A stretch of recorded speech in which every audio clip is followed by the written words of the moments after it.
Hi everyone, this is Anthony Darko, Piss Beater, Deadly Venom, call me whatever you want. You're listening to Talk Solid Wrestling. So, what was the first WrestleMania that you ever saw? The first WrestleMania I ever saw was WrestleMania 6. Okay, were you So I there? was no, but I was born in 1983. So the first WrestleMania happens in 1985. Yeah. Where I grew up, we didn't have pay per view or anything, but my earliest memory of life, which I think we've talked about before actually, is getting the Jake the Snake Roberts action figure. And Right. so pay per view actually didn't come to the community I lived in until WrestleMania 9. Wow. But so I had seen like WrestleMania 6 and beyond on video. Okay. All right. So it was VHS. VHS tapes. Yeah, we would go down to the local movie theater and we would grab they rented videos as well, and so we would rent the wrestling tapes from there. What a wonderful, strange business model. We're going to show movies on the screen and we're going to rent VHS tapes. It's kind of Yeah, it was genius, actually actually. it was kind of cool. Yeah, it was like kind of a cool place, and like I eventually ended up running a movie theater, which is like kind of funny. But What a weird story that we are going to have to talk about on another yeah, episode someday. well, But I feel like if you and I were going to do this, we could do this for like 10 hours straight. no question about it. We're going to Yeah, have you on multiple times, I'm sure. We'll go to many, many time limit draws, I'm sure, on I this hope show. so. And everyone's like, "Why is he always talking?" So WrestleMania 6, you like did it leave a big impact on you? Did it feel different from the other events It, you it had it seen? did, but I should maybe back up because so I would get the wrestling magazine. So we had WWF magazine, and my sister actually got them all. So I had all those old WWF magazines. She's 5 years older than me, and but she was into wrestling because she had a crush on Brutus the Barber Beefcake. As we all And, did. yeah, I guess. And she literally picked the worst wrestling, but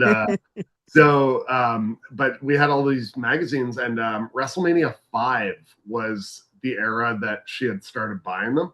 So if you've ever seen those old magazines, like the fonts and everything for WrestleMania 5, they did so much coverage. And I remember the apron, I remember the background, the ramps, the whole card. I remember everything, but I had never seen it. And so like I had the LJN figures because my family had been buying me those, and then I had like all these other action figures, and so like I would reenact that card because I had the results. So I would use like He-Man figures or like whatever would measure up to the LJNs, and like if he was blue, then I could do the Mr. Perfect Blue Blazer match, like so, and I would like try to pan out the whole thing. Okay. So Yeah, clearly it made a big impact on you for sure. So the for sure. reason Yeah. we're starting off with that is because somewhere along the way, that luster has lost its shine. And that's what we wanted to talk a little bit about it. So I would love to hear your thesis statement on this and go from there.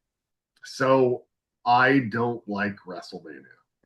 And that is a statement, ladies and gentlemen, especially for a wrestling podcast. Now, you've definitely had some people that have been like, I don't like certain WrestleManias, or some people will sit there and say, like, WrestleMania is not a big deal. But I've never heard someone say, I just don't like WrestleMania. So So let's talk about it. yeah, so for me, how old are you, Adam? I I am I'm 42. So I'm 42. I am the same age as Okay, so WrestleMania. you're the same age as me. I'm 43. Right. I literally just turned 43. Happy So birthday. thank you. But so WrestleMania 1 to 10, and I think you're actually gonna identify with me on this whole thing. So WrestleMania 1 to 10 have a feel. And you can look back on them. You're probably the same as me, where that one Christmas you got the WrestleMania VHS box set, and you were like, "This is the best thing ever." But when I started going through the WrestleManias, and I love wrestling. Like the way wrestling started with me, like we had a cable station called McLean Hunter, and there was no real pay per view for years. And then finally they incorporated it. And if you wanted to go watch a pay per view, you had to drive to McLean Hunter, who was your cable distributor, get this box, bring it home, hook it to the TV, and then this scrambly channel that I didn't even realize existed would unscramble and you could watch the show, right? And like that led to some great memories I have where we would start watching the show scrambled and just listen to them. Many a years I would be sitting in front of the TV listening to what would be happening at Oh my WrestleMania. god, so Yeah, many people. Actually, the first one we ever got that I was like that was available in our community was I think I want to say Super Brawl 3, if that's the one where Sting and Vader are in the strap match. I believe you're right. I Yes. think it's Super Brawl 3. And that was the first one. And my mom wouldn't let me get it because it's WCW, and she saw that as lesser than WWF because of what my sister told him.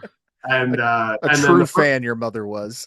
yeah, and then the first one we were ever actually allowed to get, which was available right after Super Brawl 3, was WrestleMania 9. I don't Right, know if that right. timeline even adds up, but WrestleMania 9 was the first one Would we have been were like, 93, and it would have been March right after, or April right after Super Brawl, which would have been okay, yeah. So it February. adds up. Sorry about that. As my wife says, my wrestling autism is coming out. My apologies for that. Go ahead. I have it too. I have it too. Where was I going with that? Sorry. Well, we were just talking about like the experience of the vibe of WrestleManias 1 through 10 and how they've got Yes. a different feeling to them. Yeah. So 1 through 10, like I can picture the venue at every single one. And there's at least a moment at every single one where it like was like, this was like iconic. And when you were watching Wrestling Superstars every Saturday, it was just jobber matches. So it would be like you would take your like wrestler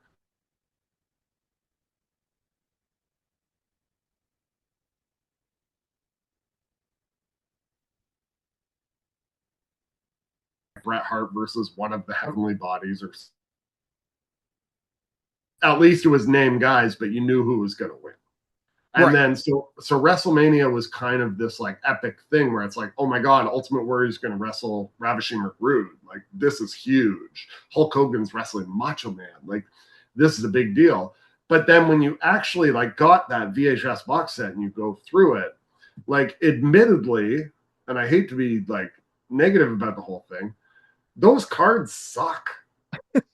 Like WrestleMania 1 from top to bottom fucking sucks. It's not great. Yeah. I will admit that. And WrestleMania 2 is this disaster where they filmed it from multiple locations. And like, other than the fact that there's like a Mr. T boxing match or some shit, it's just not a very good show.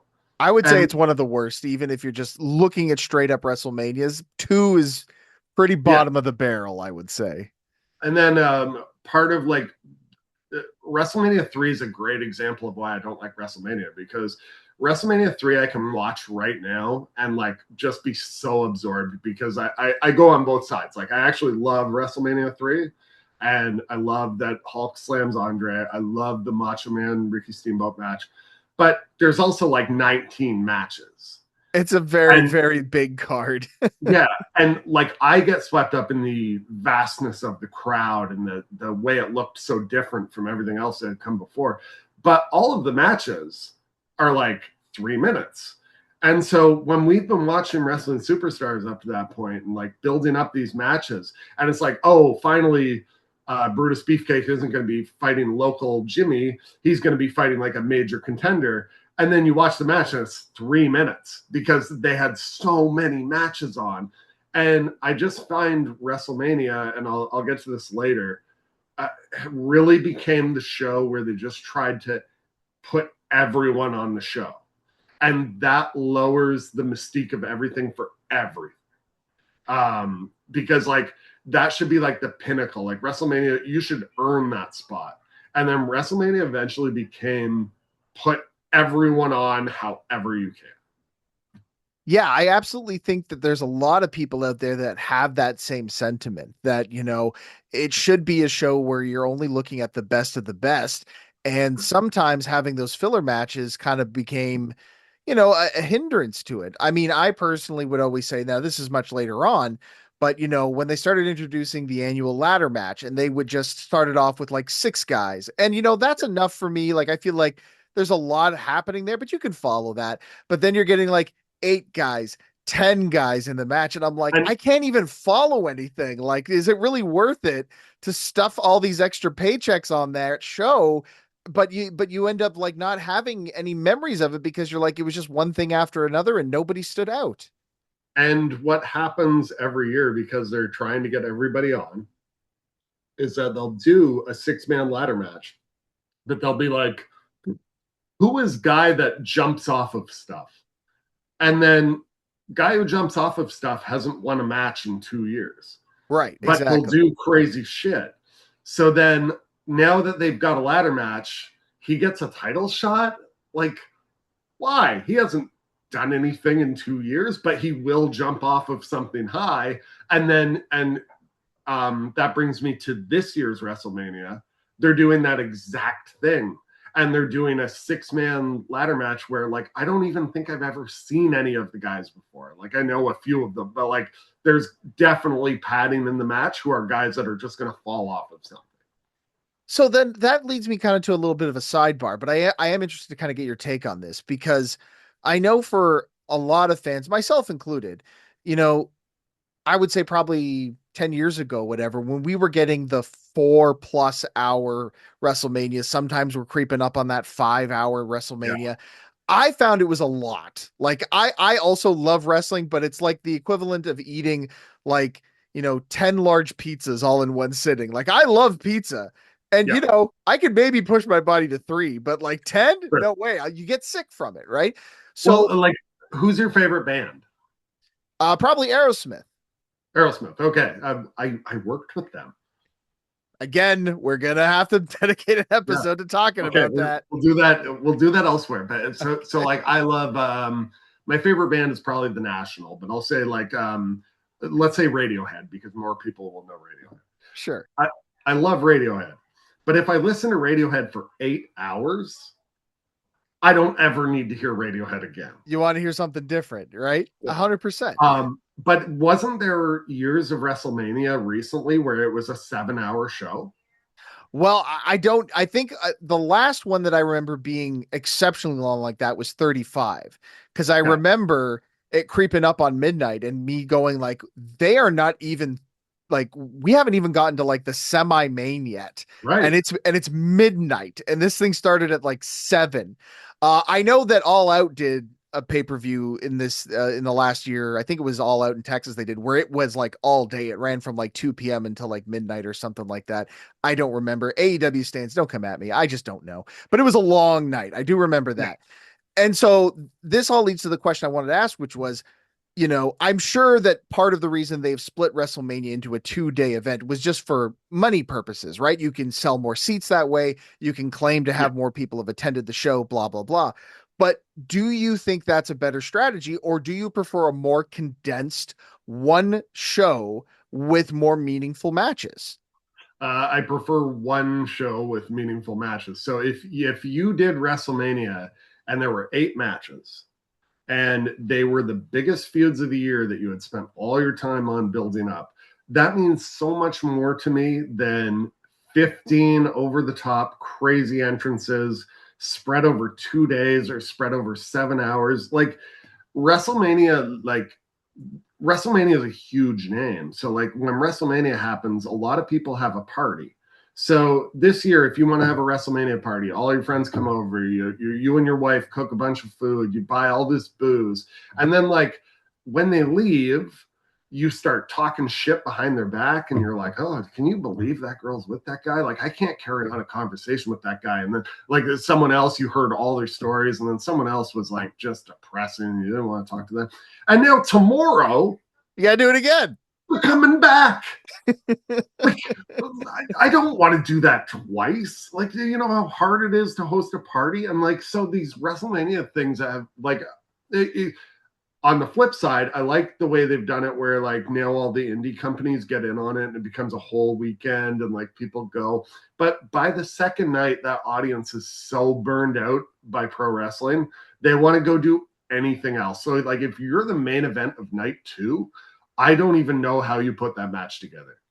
We 100% sound like a pair of old men right now talking Yeah. about too much of a good thing. But I will, for those younger listeners who may be listening, I'm telling you, there is truth and there is some wisdom in what us codgers are saying right now. There is such a thing as too much of a good thing, and I Yeah, definitely think that can be the case. And heaven forbid if it's a show that maybe is not necessarily been put together in the best way, that maybe you're not exactly excited for, and then you're expected to dedicate, you know, hours and days even of your time to an event that maybe is just not quite living up to the hype of it. So how does that compare to the ones that you and I have discussed? I know that you and I had talked about like 1 through 10 being like kind of the big ones in terms of like the difference between them. So yeah. how do you compare the two? I don't know because like it's almost like it became too big. Like and now it's become bloated. The one that I really like, it stands out to me so badly is WrestleMania 2000. And Okay. like I would argue, and like if anyone wants to butt heads with me on this, I would argue that that show is unwatchable.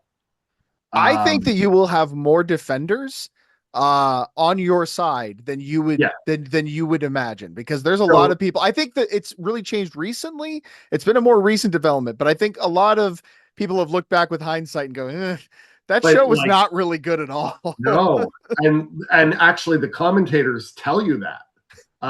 There's a match on it. Jim I Ross sounds miserable the entire time. Yes, he does. But he says after one of the matches, and I think it's I want to say it's the head cheese match, Sure. but he says afterwards, he's like, "Well, we're really sorry, folks. They just couldn't get it together tonight." And it's like, oh my god, like I've never heard him do that before. But the opening match of the show is Big Boss Man and Bull Buchanan against Godfather and D'Lo, who have never teamed together before. Right. It Like was their there first time was ever teaming. no reason for the match on the biggest show of the year, but they send them out there because they have to get everyone on. And there is not a singles match on the entire show. Yeah, And absolutely. so if you didn't have that TLC with Edge and Christian and the Dudleys and the Hardy Boys, if you don't have that match, that might be the worst top to bottom wrestling show I've ever seen. And like some people say to me, like they're like, "Oh, well, what about Benoit, Jericho, and Angle?" And it's like it was the worst thing on the whole card because the stipulation was if you win the shitty title, but then if you win again and you're still out there, you get the good title. And so it just buried both championships while these guys had to work. And then and Mick Foley's in the main event, but he retired a month before. Like it's the show is a disaster from start to finish. And I do think that that is a reflection of the time in terms of the booking as well, because it Yeah. was it feels like it is a show that epitomizes Crash TV, which is what they were doing at the time, right?